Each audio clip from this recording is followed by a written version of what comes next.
Hey boardies, welcome to AmassGames. My name is Simon. Today I'm going to set up playing a view for Stephen Aramini's Wild River.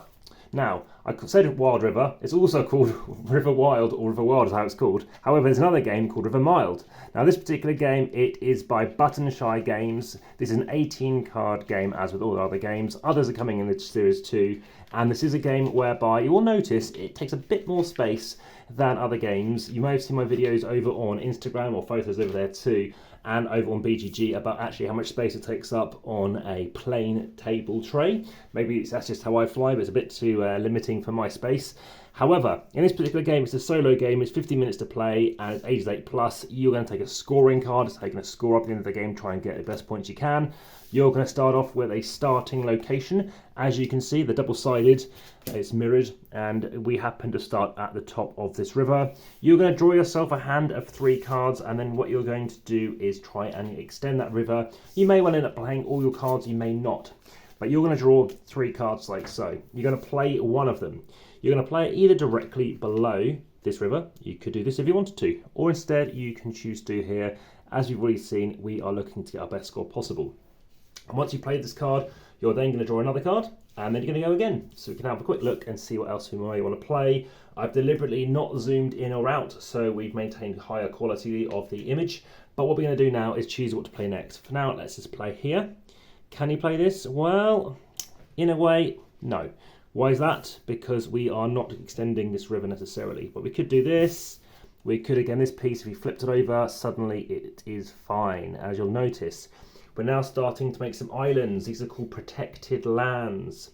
And now what we can do again is go again. Again, you cannot do this. You couldn't do this. We can't do it that way around. So we might have to now go this way. And again, we would have actually drawn an extra card at that point. And let's say, I don't know, we could continue down here. Something might occur for us over here, but let's just do this for now. Again, draw up another card. Oh, sorry, that should be that way up. So let's just do it like this for now. And we're going to continue doing one more time and then just show you how it's going to pan out. So we could extend it here. That could work. That could work. We've got 3 here. I don't know. We could send it over this direction, bring the river back in again, and do one final one. I don't know. Let's say, again, we could head it down here, but I don't know. I think that's kind of fine. So what we're looking to do is create islands. In this case, we haven't created a single one. In my prior game, my first game, that actually even tried doing this, we made quite a few islands. Now, the reason for getting islands is you're going to score points for those protected islands. So these are, I've noticed, are quite tricky when you play with them. But if we happen to do something like this, you can get gaps. You might get things coming back together again. We might get something that did work out better for us in our favour. But we might get something that leads us to actually get more of a likelihood that we're going to get something to go together. So something like that is kind of what we want to try and get. And suddenly have a protected island, and you're going to start scoring up those islands. Now we do have various items, various animals. We've got frogs, we have got jackalopes, we have got some unicorns down here, and we've got some dragons. Now you've also probably noticed we've got these rune stones going on here.